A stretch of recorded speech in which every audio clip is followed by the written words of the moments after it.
Good evening, everyone. Hopefully this is working okay. Only the second time we have done this. Tonight we're really excited. I know it's a different format for everybody to kind of get used to and very different from what we've done in the past. But hopefully everything is working okay. And I've got. I wish I could show my screens here. I got 3 different things I'm looking at all at the same time and trying to present. But we have from the Claremont Chamber of Commerce, Randy Lopez. Your title is Executive Director, correct? Yes. Yeah, that's perfect. All right. So I really appreciate you joining us and taking time. I know we were talking about this. It's very different, and everybody's kind of adjusting.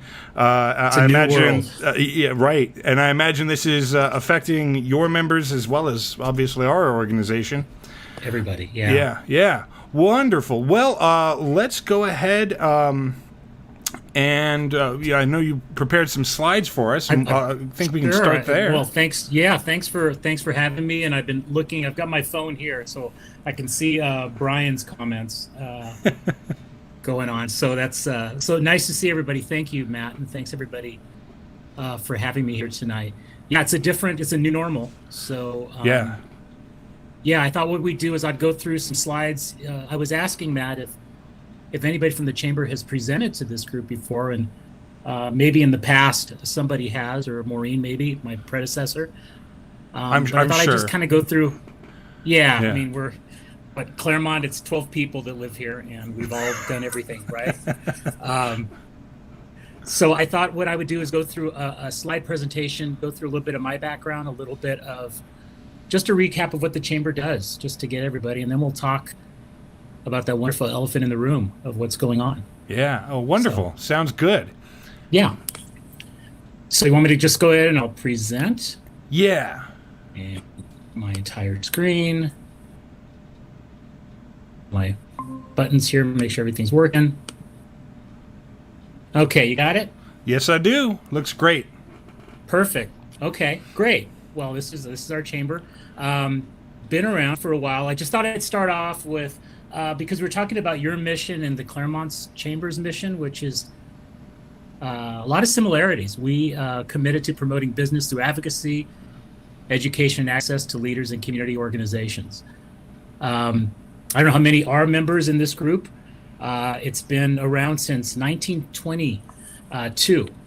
So in 2 years, we're going to celebrate our 100-year anniversary at the Chamber. Wonderful. In Claremont. That's very exciting. So, yeah, and it's. I wanted to show you guys to start off.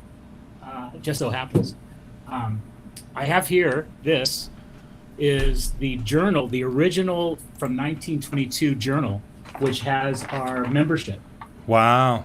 And it's something that I found going through the archives not too long ago, but it's amazing. Not just the businesses and names that we know, but the loss of penmanship all these years that we don't have anymore. So we're going to be we'll be talking a lot in the next year or so, kind of gearing up for the anniversary. I'm executive director. You probably knew my predecessor, Maureen Aldridge, who was here for a number of years and did an amazing job. I've been here now going on to 2 years. 2 years. I was the chair previously and on the executive board prior. And when Maureen left, I was not really thinking of taking over and doing this role. But as I started kind of helping out, I really enjoyed it. And like a lot of you on this presentation, we're all involved in the community. So it just felt like a wonderful fit and something that I could do and keep me off the freeways and traveling. There you go. Yeah, absolutely. Yeah, exactly. So my experience, I want to just kind of talk a little bit because the Chamber is about supporting the business community. And we have, and I'll explain our board and the team that we have that behind me and that I'm working with that are business leaders in the community. But I also want to talk about my own background because one thing that I'm happy to do is talk to businesses and I understand. Sure. I come from a marketing branding background. I come from even earlier with my grandparents having a corner grocery store in Corona that's still there and working with as a kid, like a lot of you, and being in the business community. I worked at Fridays. I was the director of marketing for the largest franchisee. And for Buca de Beppo, I actually opened the one here in Claremont. Wow. I became a vice president of marketing for Buca. That's awesome. And yeah, it was a lot of fun. I opened, when I started, I think there were 5 or 6 restaurants. And when I left, we had 105 throughout the country. And so grew that brand in neighborhoods and was also vice president of Del Taco. So I know the world of crinkle cut fries and promoting late night dining. Nice. Yeah. Yeah, exactly. And then, so I've been on the California Restaurant Association, that board. I've been on the board of the Colon Cancer Alliance and Colon Cancer Coalition. 20 plus years, stage 4 colon cancer survivor. Wow. Okay. So that kind of changed what I'm doing. Sure. The other side, I've been on agencies, Johnson Gray, G&M Plumbing. And for those of you that like golf, I was director of marketing for Arnold Palmer Golf. Awesome. That's very cool. I do not golf, and I'm horrible, but yeah, did that.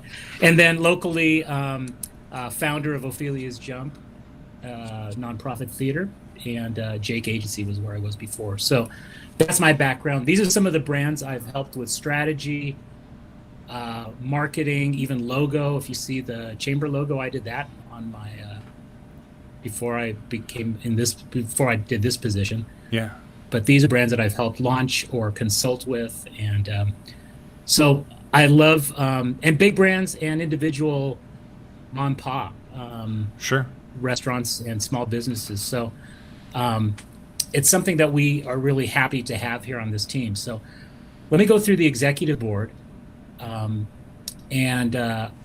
I also wanted to let you know that this is the people you're going to see on this board are the people that we've nominated, and we're going to have our installation beginning of June for everybody. So right now, Emily Moultrie is our chair from Claremont Craft, and incoming chair is Steve Giraldi from Sanctuary Coffee, a wonderful nonprofit. You probably know Bruno from Saka's. Michael Reese from Southland Data Processing is on our executive board. And on our regular board, we have Vince Arenas from US Bank, Floyd Biggs from Aging Next, who has been involved in the community forever, and then also Jonathan Bernasso, our consultant on solar. Dr. El Sasser, Jim, from Claremont School District, superintendent. And this year we are getting Andrew Banky back from Doubletree on our board. Also Colin Tudor from Claremont Colleges, and also John Nyber, who you know from Claremont Heritage and his nonprofit work. Rob Oliva, Stay Gold Barbershops, Cindy Rainey from Rotary Club, Amanda Ramsey from 210 East Workplace, and Stacy Campanigro from Smart Property Services. Also on our board is our mayor, Larry Schrader. So it's, and I wanted to show that because it's a mix of businesses that are throughout Claremont. It's a mix of large businesses, small businesses, consultants, nonprofits. And that's really what drives this organization, is that thought leadership. Yeah, excellent. And Matt, I'll also, I'll stop too. I guess if anybody wants to ask questions, they can do that too, right? Sure, yeah. And anytime, I don't have any questions coming through right now. It looks like there was I think somebody reported an audio glitch. I'm not sure. Everything's coming through clear for me. So hopefully that's going out to everybody. No problem. Everything looks good on my end. Right. I really appreciate it. Thanks. Yeah, no problem. It's probably, my voice tends to drone, and I get that everybody loves Raymond voice going. So no, not a problem. Very cool. Okay. Why we exist, we're a catalyst for business growth. We're a convener for leaders and influencers, and we're a champion for stronger communities. It's an organization that's created to support all the people and all the businesses, and also to change with the times. We'll be talking a lot about how times are changing and what's going on. So we are a reflection of the community as well. Right. And as things change, the chamber changes, and it should change. It has to. Sure. Yeah. So we have different committees, and I invite members to come and join and be a member of a committee. We have ambassadors that are conduits with the businesses, a marketing committee. We have a government relations group that is, I'm really happy about. I didn't attend really till I became an executive director and actually a chair. Mm-hmm. But government relations is a really interesting organization, committee, where we have local leaders. Howland is our committee chair. And then we also have attending our mayor, as well as a representative from Senator Portantino, and different government leaders as well. So it's a great organization that we meet. Yeah, very cool. Emerging leaders. Yeah, we want to grow, and I want to make sure we have our leadership in the community and for the chamber continues to grow. So we've it used to be young people's young business leaders, young persons. I can't remember the name. Change it to emerging leaders. Okay. And so we do a lot of meetings and gatherings with that group. Excellent. Also, we started just this last year a community relations committee, and that's something we hold the last Wednesday of the month. And I felt that was important because we were having government relations, but we weren't discussing these issues that are affecting Claremont. At that point, it was Measure CR. And I didn't want the chamber to just have the executive board or the board itself kind of directing that conversation, but I wanted to make sure that when we had a direction, that we actually vetted things on all sides. And so we would use community relations as an opportunity to get together. So that's something that's been happening, a chance to have a conversation. Sure. Yeah, absolutely. This is just kind of your elements of the chamber that we do: website listing, advertising, representing business to government, both local and larger government, state, seminars. We also are, one thing you may not notice if you come to the chamber, if you look outside, you may not know that it says Chamber of Commerce and Visitor Center. Oh, okay. We are the Visitor Center, and we also hand out alerts. We're out notifying everybody on police alerts. We handle the gift card program to drive traffic to businesses. Last year we did sales of over $23,000 in gift cards that people redeem and go to businesses locally. Awesome. Very cool. And we're also an advocate. Our chamber here, we do a lot of one-on-one business support, really everything from just how do you start your business, how do you work with the city, which department do you go to, or just best practices. Sure. So we're really that conduit. I also like to use a lot of the insights from all the board, from all the experience. That's how we stay relevant, to make sure we're drawing and making sure there's a conversation. Sure. We're a resource for the community. One thing that we've been doing recently with COVID, I don't know, is that the emails, the blasts, all that information has been going out quite a bit. We are answering calls, whether you're a member or not, and need some support. We're here. It's not that we're here to help everybody. We're doing things to also try to drive traffic, and I'll talk about that. Yeah. A little bit about our members, just to give you some background. We float about 475 members at the chamber, so we're it's kind of been the number, the constant. It ebbs and flows, but it's been a very strong membership. Again, I mentioned this. We're going to be 100 in 2022. Very exciting. That's all fun stuff. Yeah. But I thought I would, Matt, you and I were talking about, what should I talk about? Yeah. And I think the elephant in the room is what we've been working on, COVID-19. And as I come to the office, I've been coming in, try to get here just about every day, or if not, the staff were taking turns. But the phone's been ringing with people just wanting to know what's going on and how to survive. So we're working, as a business, as a chamber. We want businesses running. We want businesses open. We also want everyone to be safe. We, want this. Claremont's a different type of place.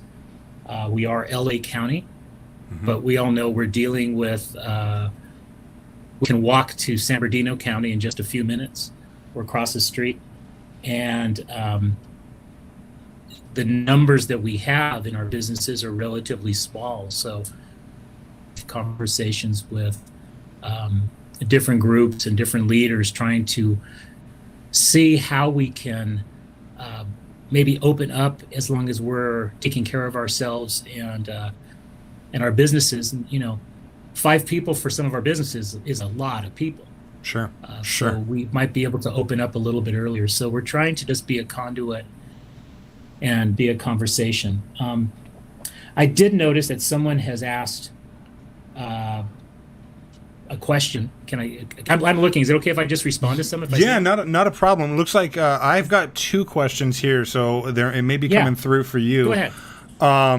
Well, and those same questions that you're looking at there. It looks like Brian is referencing unemployment. I know that, and I think that a lot of people may not know, but I think, correct me if I'm wrong, the federal government has stepped in with, and I think the 600 is that in addition to state unemployment? So if somebody goes on state unemployment, there's an additional stipend that comes through from the federal Right. government. Yeah, I believe that's it. Again, I'm not positive on those numbers. Right. Okay. But yes.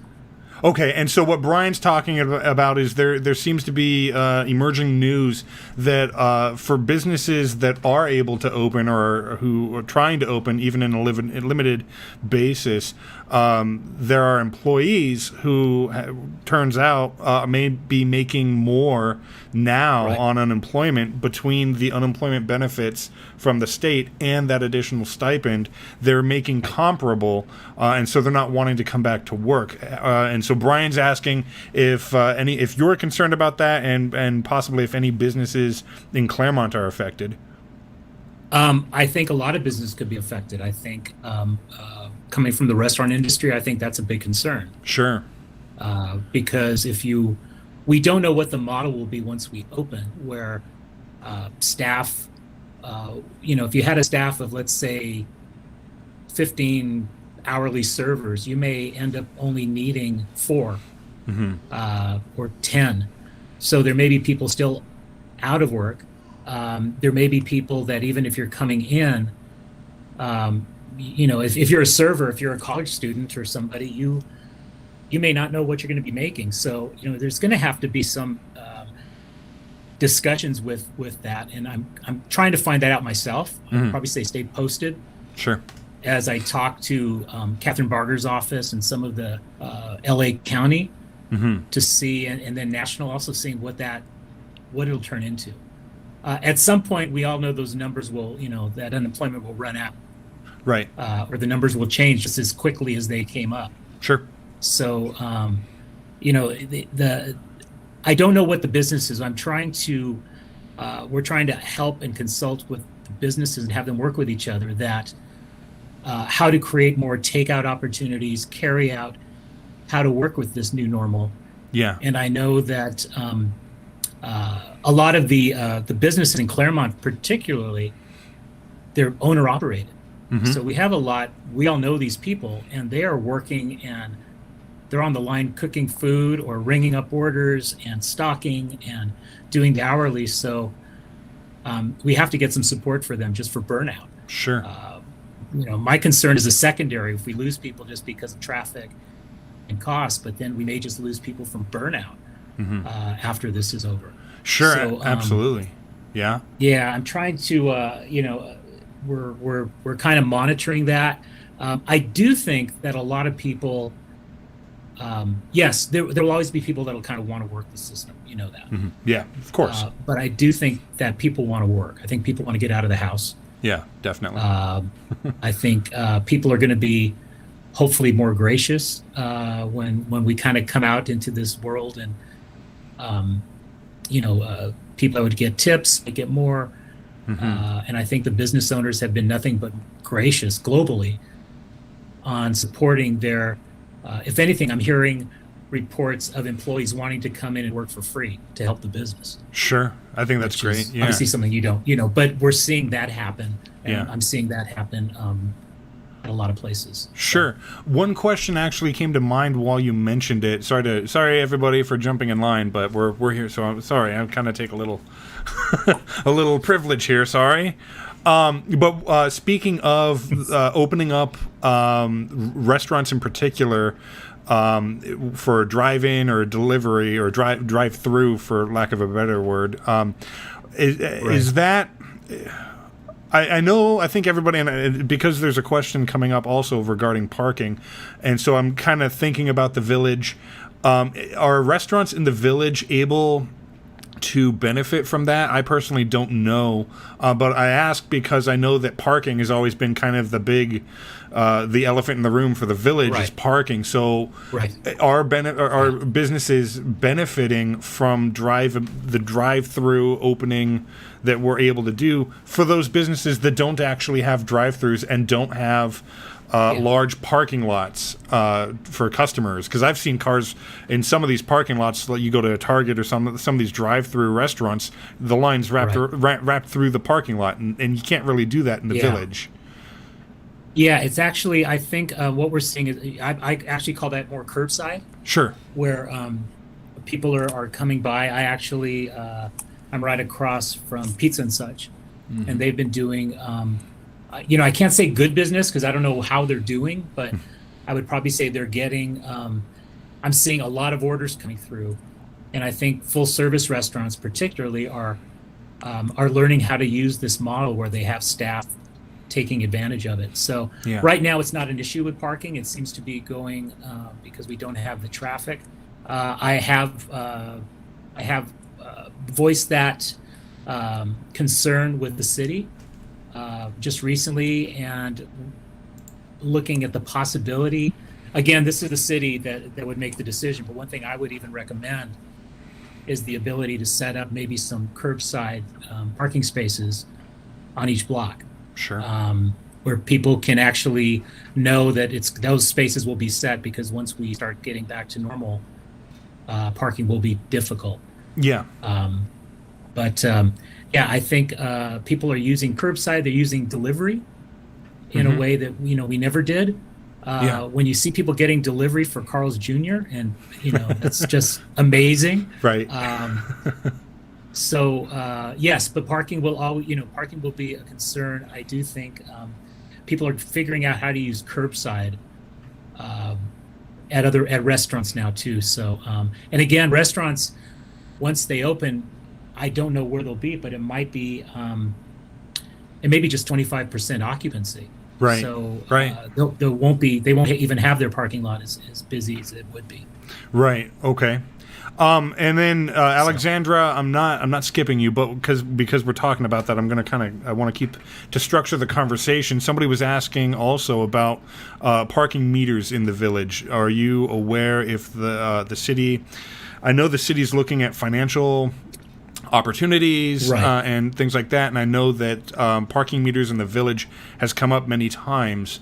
Is that being explored any more seriously or any differently, or is it sort of still on the drawing board as it has been? You know what? I don't know on that one. I don't know where the city is at this point. I don't think that's an active conversation. Right now, it's just kind of how do we do things. I know that I have, and the chamber has not been involved with any conversations on parking meters. So sure. Yeah, I would save those parking meters thing to the next door conversations where people are. Yeah, absolutely. And then since we are talking about it, any idea on any businesses that have been hit so hard that they're considering or have made the decision not to come back? I know that's still kind of everyone's still in unknown territory. Right. So I don't know that a lot of businesses are making that decision. But if you know of anybody or anything we can help with, or I think that's a concern. I don't know what the numbers, and I know that I've been talking to a lot of different groups and trying to get a number on what will be the fallout. I don't know. It could be as high as 20+%. Yeah. Which is a reality. Again, these are local people that have been running businesses, and they're just it's so much to deal with. Sure. I know that here locally, I know Pan Quotidian has closed. I believe that's the chain as well. Okay. So that is one that I know of. As for others, I don't know. I know that I've been having conversations with a lot of businesses that have been, worried, and that's why we started putting a list on the chamber homepage of just businesses that are open and how you can support them. Sure. Okay. We've done that to help. Village Marketing Group as well has done a wonderful job with hosting businesses that are open in the community. So I think the focus has been, we don't know yet. And how do we just tell people to just keep supporting local as much as possible? Sure. So that's kind of been the focus. Okay. Do you have a slide in your presentation for Q&A, or should we go through questions now? Yeah, we can go through. Well, we can go through a little bit. Let me go through a couple of other things. Sure. Yep. What we're working on One thing that we've been doing this last year or so is working with a lot of other chambers. So we're part of the Foothills Chamber Group. So a lot of the San Gabriel Chamber organizations that we meet, we work on strategy and kind of best practices. We just did, remember Best Bet, which was our classroom grant program. We changed the name.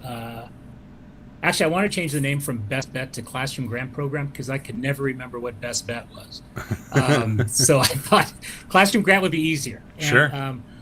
Working with a support from the community, Kiwanis, Rotary, all these wonderful organizations, our members, and donations and fundraising, we gave out $9,500 in grants.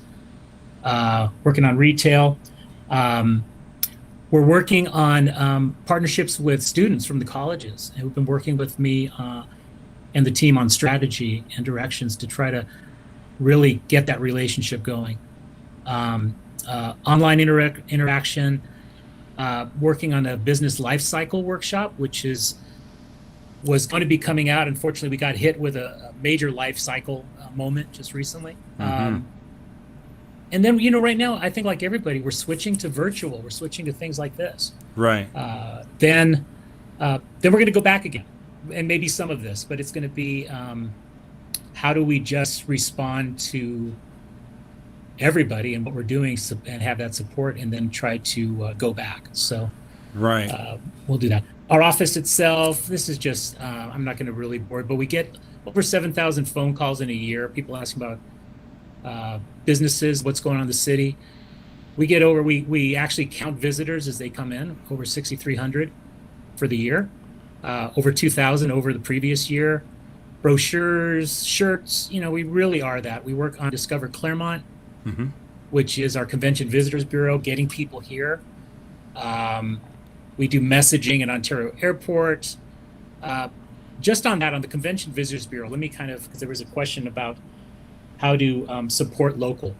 Yeah. In the past, Discover Claremont, which is from the funds collected from the hotels, and that board, the focus was to get people to stay at the hotels, and it still is. That's what it's.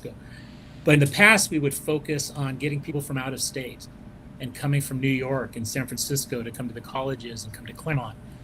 I see us getting a lot more hyper local, where you're going to be living in Southern California, you want to get away, you're not going to go on a plane for a while. Right. But instead of Santa Barbara, you may be coming to Claremont or Santa Monica, or just if you're in Rancho, you want to just get away. Sure. So we're going to be working on more hyper-focused messaging going out. We do messaging on Ontario Airport. We're going to do this is, just so you guys know, this is little 10-second piece is what we do show at the Ontario Airport baggage claim. So this is, obviously we probably won't be doing that by right now, but we do get messaging out supporting. We've got a new directory coming out that will be kind of supporting as we reopen. I want to get messaging ready. Programs, we do business breakfast. We just did a Claremont Chamber Live, which was today, which I'm doing an online interview kind of format. We did I Kim saw Peoples. this. Yeah.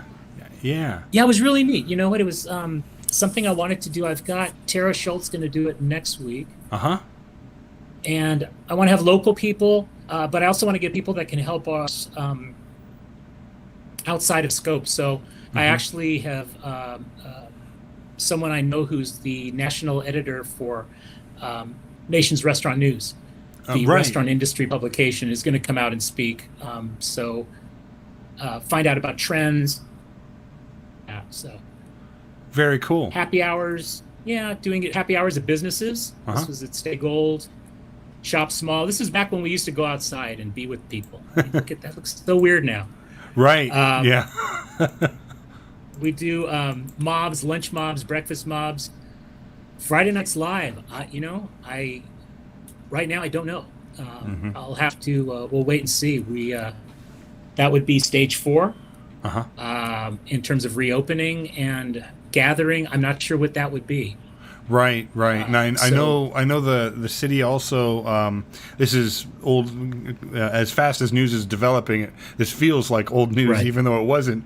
But even the 4th of July being canceled, or at least scaled back almost entirely. I was going to ask you about that too. 4th of July, I'm not sure if everybody heard, but it has been canceled completely. Yeah, that's kind of one of the city's big events.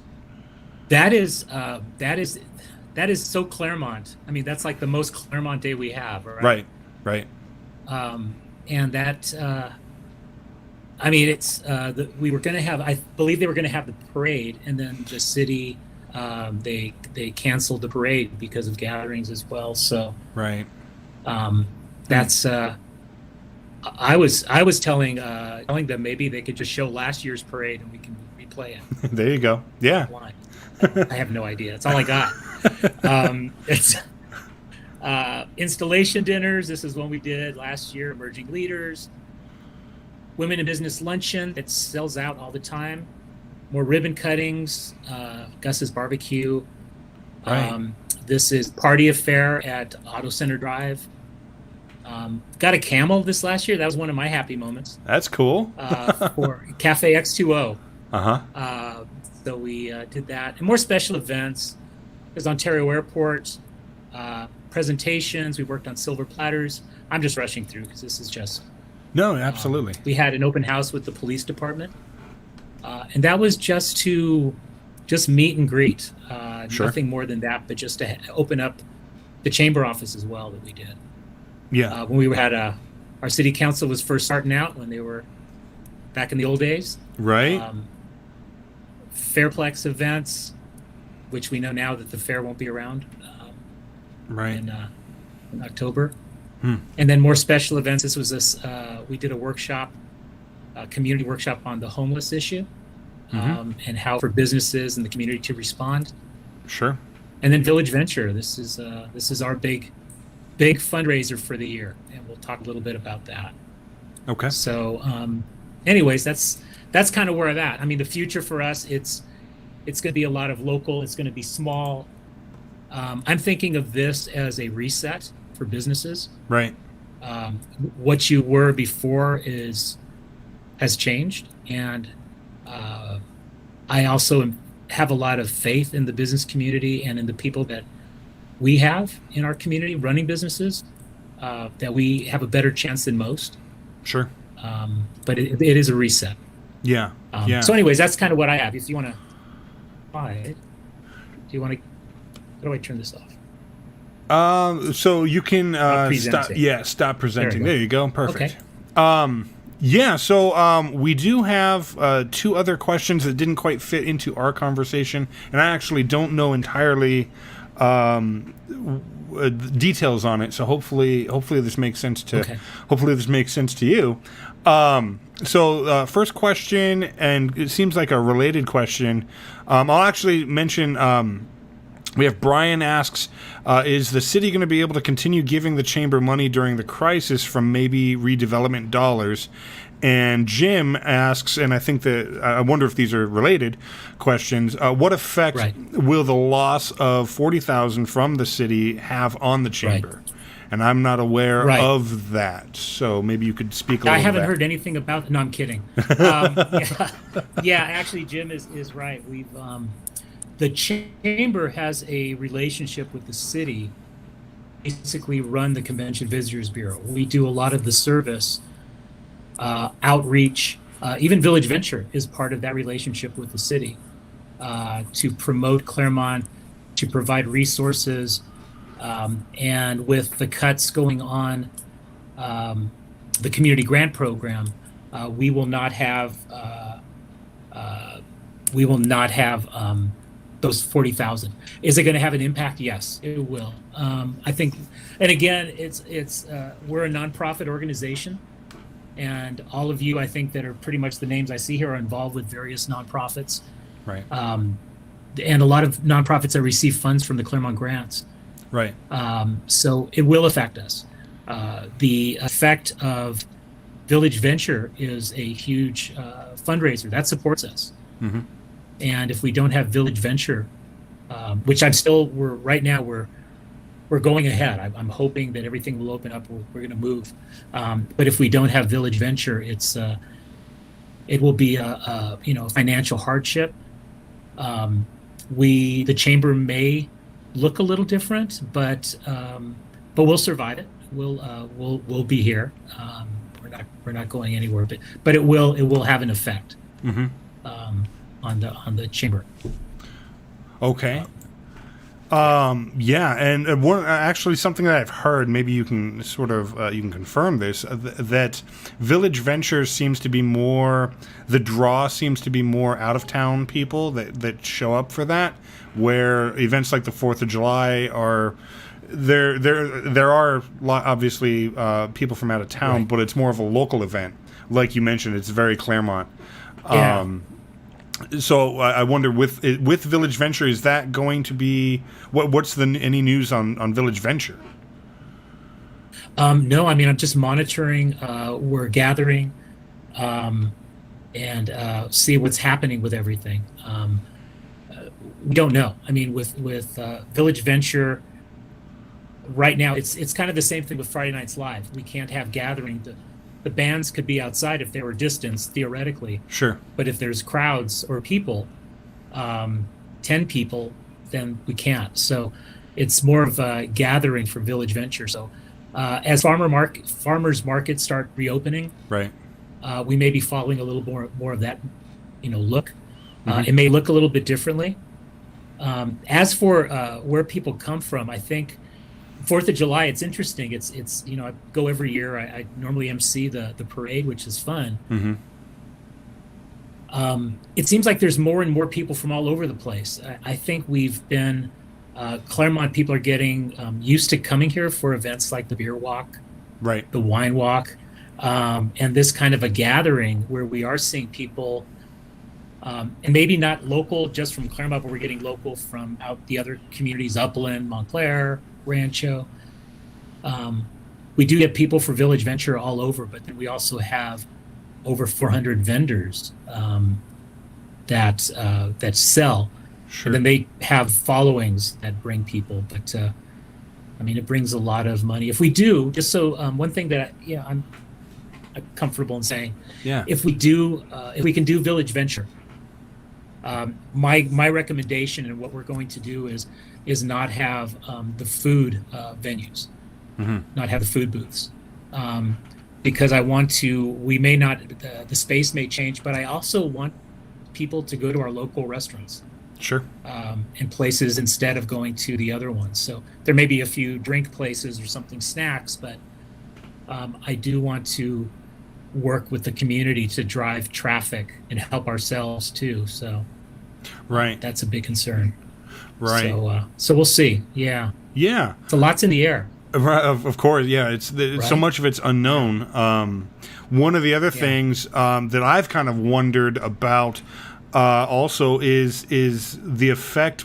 I haven't heard Claremont colleges speaking directly to it, but a lot of colleges are going virtual for fall semester.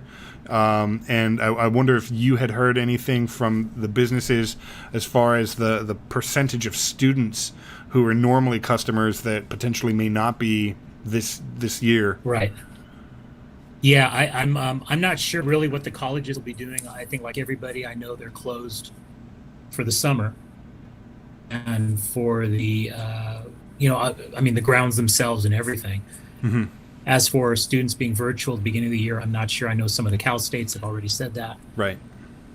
But I think that would have an effect on places like Pepomelo, something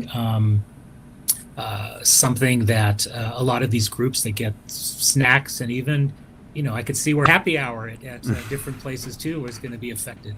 Yeah. Yeah. So it's this.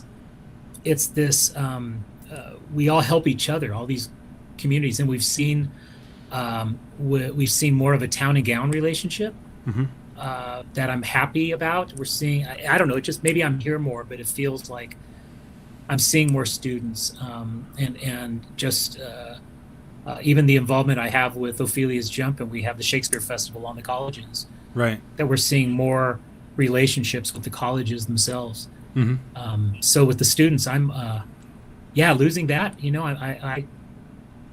That's that. I mean, I feel bad for Rhino Records, right? Right.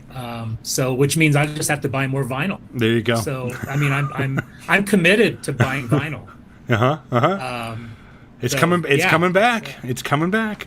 It's coming back. It's sold more this last year than any other format. That's great. I think that's really. I see, and Yeah, there's another industry that pre all of this, the music industry has been changing widely. Right. That's been very interesting to watch.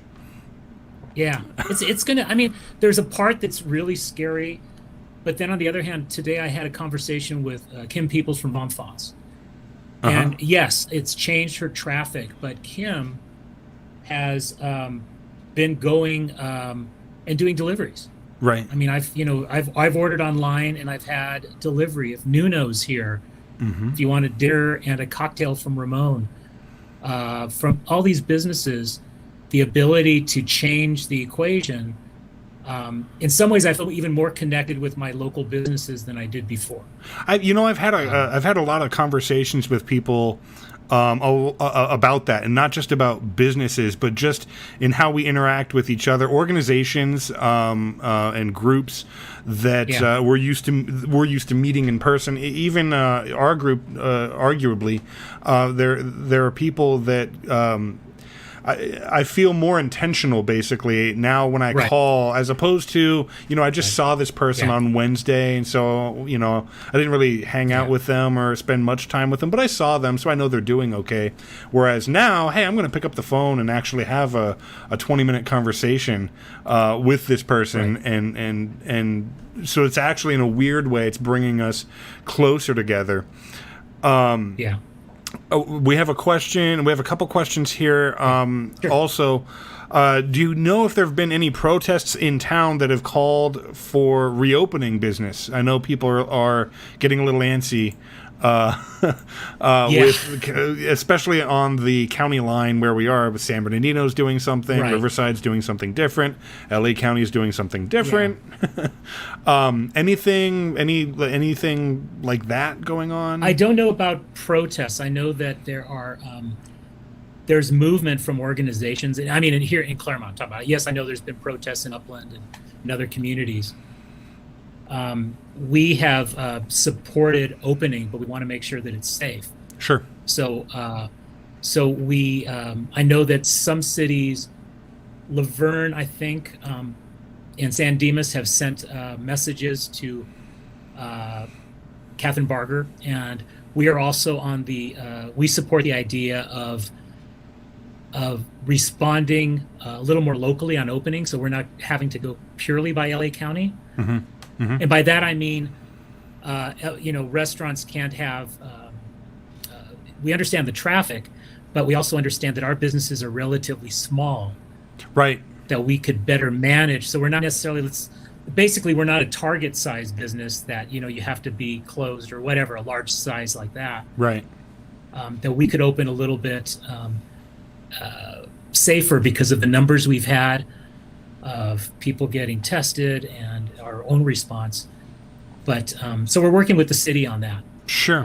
And then staying close with everybody. So, we are an advocate for that, but that's kind of where we're at least as a chamber, and at least from what I'm hearing with the city. I think the city is supporting that conversation, and they're having conversations with other cities in LA County as well. Right. To kind of help.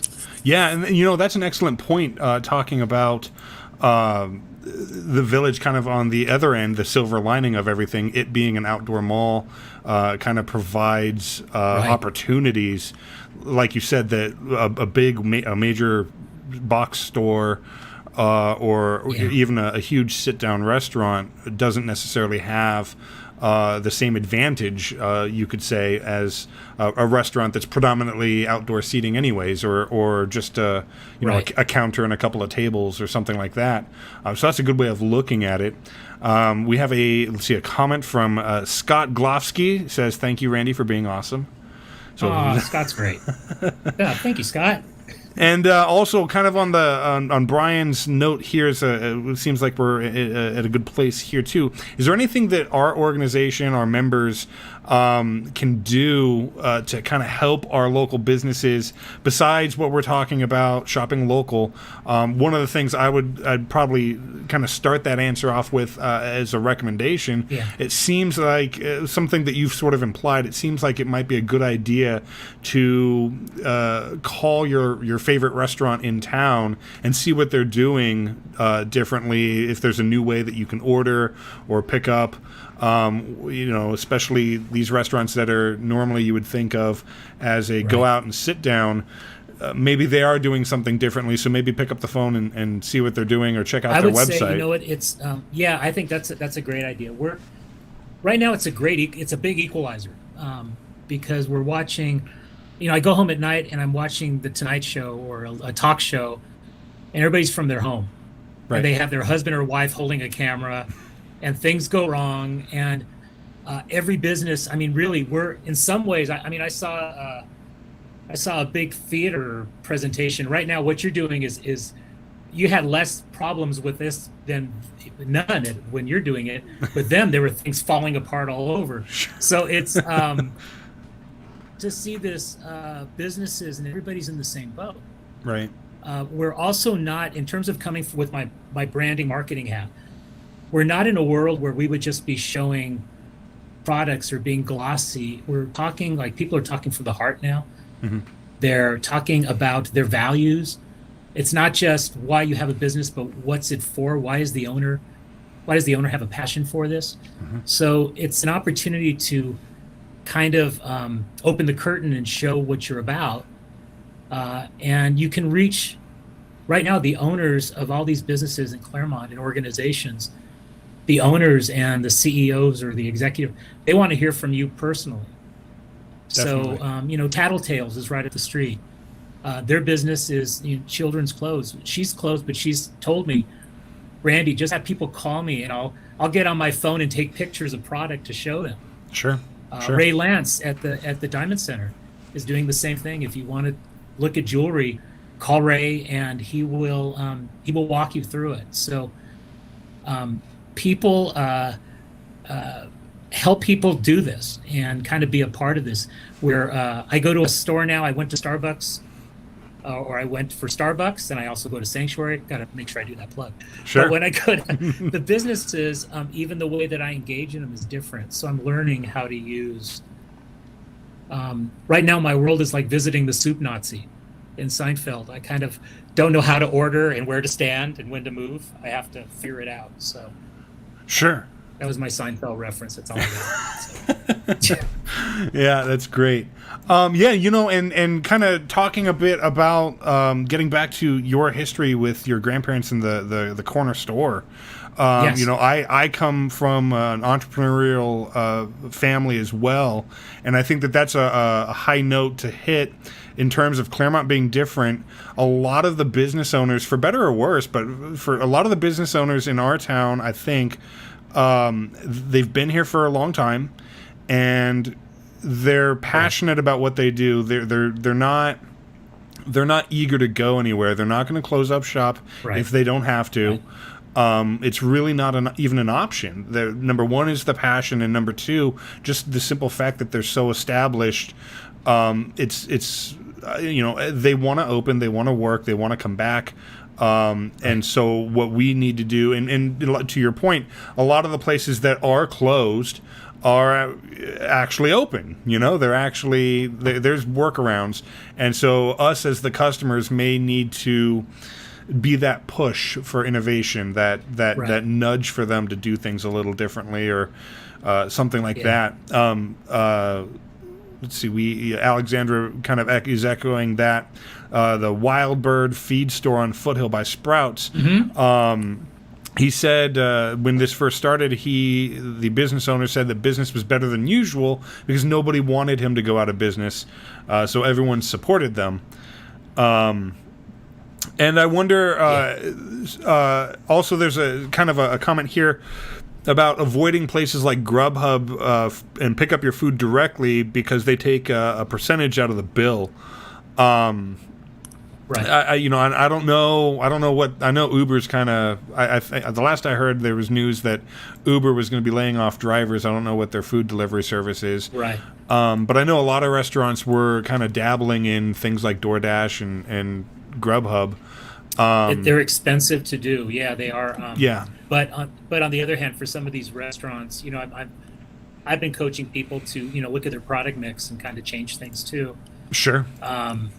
But on and some of those people who are delivery drivers are local residents too. Exactly. Yeah. But I also think going and touching base when you're safe, wear your mask and all that. Right. With businesses as much as possible. And if people don't want to go out, then I would say, I'd rather them go to Grubhub or some other option to get the food and support the restaurant. Sure. Yeah. If no other option, absolutely. Yeah. But it's, and also I think as partnerships are huge. I recommend that all of us, if you have a business, what business can you partner with? Our friend, a lot of us are friends with Andy Dale from Last Name. And Andy and Steve Sabaker, Steve has a butcher shop, so he's been selling meat from Last Name Brewing. So you go there and fresh eggs, and I've been getting fresh eggs from there. Wow. So it's at a brewery, which sure. is so now when you say I'm just going to the store for groceries, you can actually be getting beer. There you go. But those kind of partnerships, I know Kim. I'm mentioning Kim again just because we were talking about it today. Kim Peoples for Mother's Day at Vom Foss. Heirloom is closed, so Heirloom sells cards, and so Kim was selling Mother's Day cards at Vom Foss. Sure. For people that could go there. So we're all helping each other. Feely's Jump, we just gave out 300 masks. Our artistic director went out and made 300 masks to give to businesses just for employees to just reopen. So sure. I think people are doing things. Yeah. So kind of there's a good side to all of this. Reach out to your local businesses and your favorite spots and kind of get in touch and see what you can do as a customer and right. Like you said, also just the feedback they would appreciate. Maybe they're considering right. something, but they're not necessarily sure on what they want to do, and maybe if they start getting phone calls like, hey, if you do this, I'll support it, that might move them quicker. Yeah, I would say one thing. I mean, there's interesting things. We all have our lives have changed, right? I mean, right. we wake up in Groundhog Day and we get our we do these things now. Yeah. But now I also have my wife and I have happy hour just about every day, and yeah. So we're like having a cocktail with dinner. We didn't do that before. Sure. We're responsible, but something's got to give. Right. Well, hey, you're picking up the eggs and meat at the brewery. That's right. I get it. That's right. One follows the other. It makes sense. Yep. It makes sense. Yeah. It does. Very good. Anything that we can do to support the chamber directly? Anything that the community at large you'd like to get involved? Or I know you have on your social media you're promoting the Zoom calls. Zoom calls and things like that. Even non-members, can non-members join and participate? Yeah, please. And really what I want to do is, we're a membership organization. I mean, that's how we're going to survive through all of this. Sure. So we also will probably have 6 months of really not having events that we would get some help us. So, But what I would recommend is, and ask for people, just get involved. With the chamber, we want to just make sure we're having conversations. And your group and my group, we are organizations that are around because we have conversations. Right. What I'm trying to do is force people to talk like this, even it's virtual, but at least it's a one-to-one with an organization, people that can talk and ask questions. Mm-hmm. As opposed to maybe what was happening before all this happened, and we saw with the last election and different things, where we become just on social media. Mm-hmm. So I guess for me, it's how do we help each other? It's and how do we have conversations? Sure. And have that's kind of why we set up I think that's why you set up your organization, and that's why we set up even our committee, like community relations, to let's talk about parking before people start just saying what they think. Let's at least get the information out. 100%. So, Yeah, absolutely. Yeah. So I would say just anything all of us can do to keep conversations going, because we're all worried, we're all frustrated, and there's going to be cuts. We're going to get, but you know, we'll be okay. We'll be okay. Yeah, very good. Well, thank you so much for meeting with us and giving your time. It doesn't look like we have any other questions in here, but I really do. I appreciate you.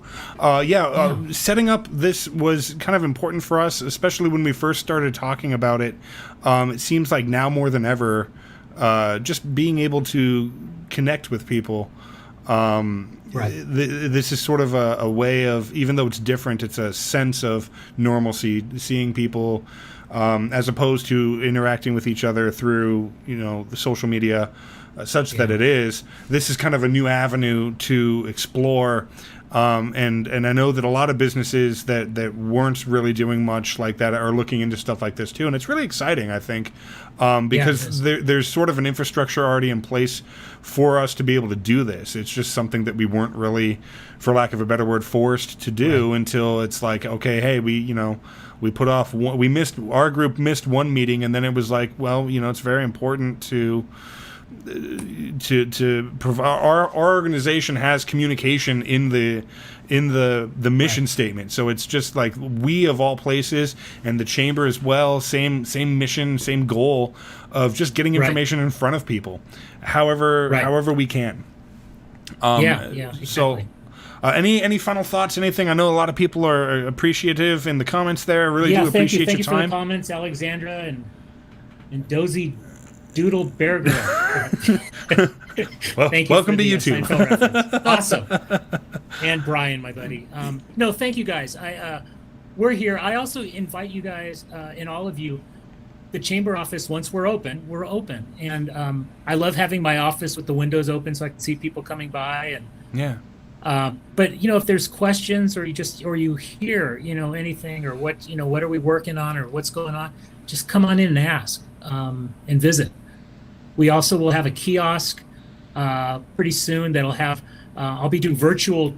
People could actually book trips to Claremont, or say they're going to go to Claremont, or even live here and say, I want to do a walking tour from the village to the Botanic Gardens, and so they can actually map all that out. And so we're trying to do little touch points and things that we can keep things moving. So, sure. Yeah, come by. Excellent. All right. Well, Randy, thanks very much. I'm going to go ahead and close out the stream here. Thanks to everybody for watching, and hopefully we're doing this hopefully again next month, and so we'll see you guys then. Randy, again, I really do appreciate it. Thank you, man. So we'll see you out there in the audience. We'll see you next time. Thanks so much. Okay. See you. Thank you. Bye. Okay, Randy. Thank you. I do appreciate it. Thank you so much. Thank you. Thank you so much. That was nice. I lost you.